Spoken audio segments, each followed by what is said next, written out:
Forget Omicron, forget COVID-19, as long as you have a face mask and you're going to be social distancing when you get into concentration of more than 5 people, you are in safe hands. And if you are vaccinated, you have nothing to worry about. If you're not, worry not. We have 17.7 million vaccines that have been secured. Please go and get vaccinated. Only 7.8 million people have been vaccinated. We have 10 million more vaccines that are just lying there, waiting for you to get vaccinated today, tomorrow, or when you feel you should be protected. But we feel like the time should be now for you to be protected, especially now that we are clamoring for a full reopening of the economy in January of 2022. That aside, let's talk about the plight of the refugees. During this COVID-19 pandemic, we did see food rations reduced from 100%, 60%, all the way to 40%. As the COVID-19 pandemic continued to bite, and so did the food rations, they continued to dwindle. And according to the information I'm getting, this actually skyrocketed these cases of GBV or gender-based violence within the refugee settlements. Many of the families couldn't actually share these minuscule food rations among their many families, so many were forced to sell off their young girls into early marriages. That's how debilitating the situation is. Other young girls had to sleep with older men or those who could actually promise them a little bit of food because of the dwindling food rations. We've seen skyrocketing teenage pregnancies within these refugee settlements also taking center stage. Issues of fighting among the heads of the families have also continued to take center stage because of the dwindling food rations in that regard. I do have a field operations manager, that is none other than James Okunto Mugisha, and he works for the Adventist Development Relief Agency. We'd like to know what this NGO does and how the food rations are affecting our 1.4 million refugees right here in Uganda. Very good morning to you all, the 1.4 million refugees. Thank you for joining us too on this very, very important conversation. Mugisha, good morning. Good morning. I should first say that you're doing amazing work at the Adventist Development Relief Agency. Thank you so much. Any help that is being accorded to the refugees couldn't be more helpful at this time, more than ever, when they are grappling under the restraints of the COVID-19 pandemic. Sure. First of all, how is ADRA working with WFP, the World and Food Program, to ensure that we advance some kind of food relief to these refugees? Talk to me about the whole system, how it works. ADRA, Adventist Development Relief Agency, is one of the organizations recognized in this country to operate and implement both development and humanitarian responses. So ADRA Uganda is working as a cooperating partner with UN World Food Program to offer general food assistance to refugees. But also within that project, ADRA Uganda has a package of resilience and livelihood interventions that target refugees and host population.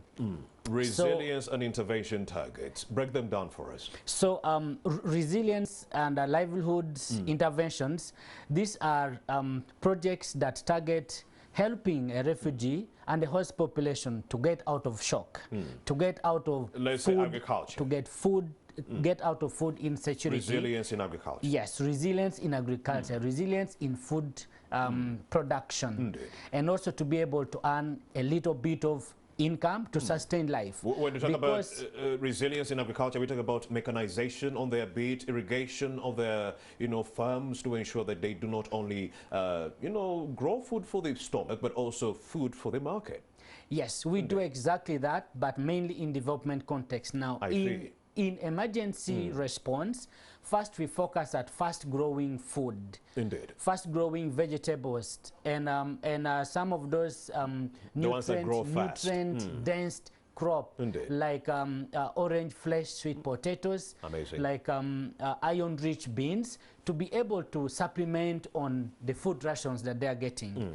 Worth to note is that the food rations that refugees receive from WFP is not the entire package that refugees are supposed to depend on. I hear you. WFP is supplementing, is helping refugees to get through the tough times of the meager resources that they may have. It is also known that Uganda offers land to the refugees to cultivate, and this land is offered in form of plots. And this is done by government of Uganda through Office of Prime Minister. So what happens here is that refugees are encouraged to also grow their own food, of course in small scale because of the size of the land, usually about 50 by 50 meters square plot, or 30 by 30 meters square plot in some settlements. Would you say, Mugisha, that all the refugees in the settlements are engaged in agriculture? And we're also getting information that some of these refugees are selling off the land to our own citizens in this country. You're giving them a plot of land by the Prime Minister's office, and then you also rent it to someone else. Is it happening in the refugee settlements? Meaning, is everyone involved in agriculture when they're given a plot of land? Refugees come in different categories. There are refugees that are extremely vulnerable. These are people with chronic illnesses, maybe elderly, and cannot cultivate the land. Such category are not engaged in active farming or in active agricultural activities. But there are those that are able-bodied, that are utilizing the land well and are able to grow their own food, yes. So talking about refugees selling the plots or renting out their plots, well, when somebody is put under a difficult situation, he will find how to get out of it. And we also know that there are some of those refugees who come and then later on they are reunited with their other family members in another settlement. It could be, I don't have evidence to that, but this is possible that it can happen. Based on the factors that you are giving us. We also do know that the World Food Program is actually providing the food. Now, the humanitarian organizations like the Adventist Development Relief Agency are involved in the distribution of the same food. Talk to us about some of the challenges that could befall this whole exercise of distributing food, which is not enough. Thank you so much. Food is distributed to refugees in under 3 modalities. Acquaint me. We have new refugees who have just arrived. All right. And we have minors, children under the age of 18. Such refugees, when they have just arrived, they receive food, in-kind food, and they get their entitlements 100%. And we have refugees who have been registered already to own accounts with the different banks. In Uganda, there are 2 banks that are running this, offering these services. That is Equity Bank and Post Bank. So these are receiving food in form of cash. They receive their rations in form of cash. And so today, as we speak, every refugee is entitled to 13,000 shillings per person. I mean, each refugee per month. And because of the COVID situation, they are able to receive 2 rations. So a person will receive 26,000 in one distribution. But we also have refugees who have been registered on a digital platform through agency banking, and that's being offered now by both banks. And these refugees own bank account, own bank cards, and so when distribution starts, they are given their ration through their different banks, and then they walk into the agent shop and they're able to receive their rations in form of cash. So these are the 3 modalities. Now, permit me to talk about the challenges. Before you go into the challenges, seems like you also even mentioned a challenge while you were telling us the 3 models that are involved. 13,000 Uganda shillings, 13,000 Mugisha, in a month. Yes. For a human being to use 13,000 in a month. Is that money enough?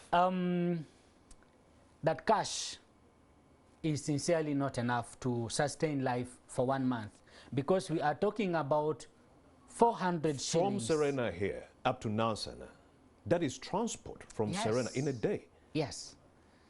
And that's how are people surviving on this money? That's why we are here. That's why ADRA Uganda is here. Aren't young girls engaged in prostitution and families selling their young girls into early marriages because of all this to cover the gap?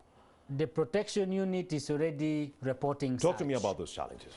So because of the continuous ration cut, like I would like you to know, right from last year, January, refugees were getting 31,000 shillings per month per person. But in the month of April last year, it was cut to 70%. So each person was getting 22,000 shillings. It didn't take long. February this year, there was a cut to 60%. Now, November this year, refugees in southwestern, under the context of ration prioritization, prioritizing ration according to vulnerability by WFP and other stakeholders involved. Now, refugees in Southwest are getting 40%, which is now the 13,000 shillings. Talk to me about the challenges that have accrued from all this, insufficiency. Therefore, some refugees are saying, you know, we can't survive anymore. If there is an option, we want to go back to DRC. We've seen some of these go back, yes. And we've seen cases of some of them informally going back. But of course, we know the situation back home is not good. It's worse. So somehow they are contained here because of such situation. Also, there is a psychological effects that refugees no longer think right. And that some of them also have been attributing the bit of suffering and inability to you know, malnutrition, that they are not feeding well, they are not able to take care of their own girls. Of course, we know that the food ration is meant for food. But you see, refugees, once they get this cash, they also tend to use it for any other, you know, basic needs that is required. Because young girls need sanitary towels, they need these basic amenities, some of which, if they are not available, they're going to seek for them from a man in the neighborhood. So as a result, there is family struggles, there's family struggles, there is child neglect, there is a teenage pregnancy, there is a struggle between the husband and the man on who should own the cash and who should plan for the cash.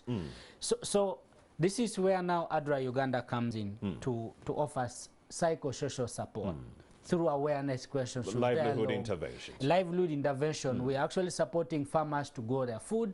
We are supporting them to also do the off-plot activities.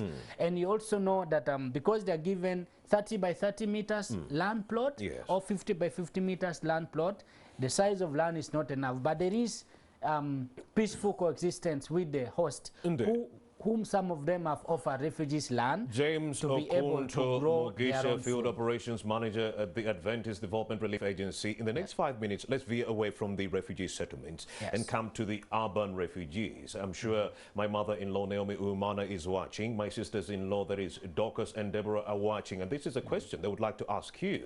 What is being done to help the urban refugees? Are they also part of these food rations, or are they pretty much on their own?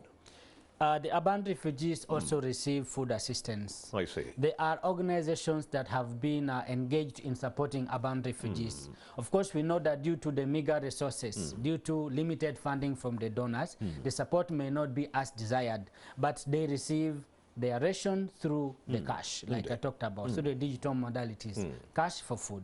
Yes, how have they been affected during this COVID-19 lockdown, the urban refugees? Survival has been difficult because food was scarce, and also funding dwindled due to COVID that has hit everywhere, and so the donors as well. And it has been difficult for them to move. While some of them would have desired to move to the to the rural settlements, they couldn't move because of lockdown, and so it has been difficult for them to survive. And so it is not lost in us that some of them, of course, ended up getting involved into some of those antisocial behaviors as a means of survival mechanism. So how have organizations ensured continued learning? This is a conversation that we should actually clamor for ahead of the full reopening in January of 2022. The status update on continued learning. Talk to us about that. As ADRA Uganda, we are exploring options of off-land survival means, so that a refugee with small piece of land is able to survive. So we are talking about growing village savings and loan amongst refugees. We are talking about farmer market schools amongst refugees, so that there is a complete value chain. We are talking about small businesses that a refugee can do off the land, and we are talking about psychosocial support, because for all this to succeed, there is need that a refugee is mentally stable to concentrate in her small business or even the savings. And also we are, of course, in partnership with the other organizations. ADRA Uganda is talking about helping a refugee to be in close relationship with the host population, because this is what our policy is about, a settlement where refugees mix together with the locals, issues of discrimination persisted among the refugees, and be able to maximize the opportunities that exist. Some of them are actually accessing land on individual one-on-one negotiations, and some of them have been able to actually join the groups where nationals are, and having a good social capital, a good cushion to be able to even borrow money to survive on and be able to fix back, and they are starting to do businesses. There are also other business opportunities that exist, like now with the cash distribution.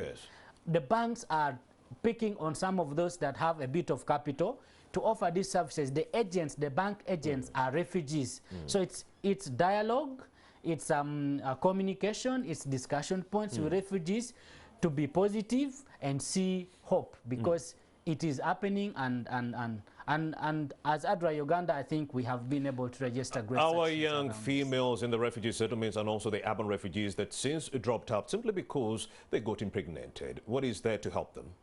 Vocational skills training is there to help them. We are talking about a situation where now in the settlement, Indeed. we work with other organizations that also offer skills training. So such mothers are identified by our staff as ADRA staff, and they are referred to such organizations that offer skills training. There is skilling in different skills like tailoring, knitting and crocheting, and bricklaying and concrete practice, among those others. So such mothers are being directed there. But first of all, they are offered psychosocial support for them to stabilize and get back to school.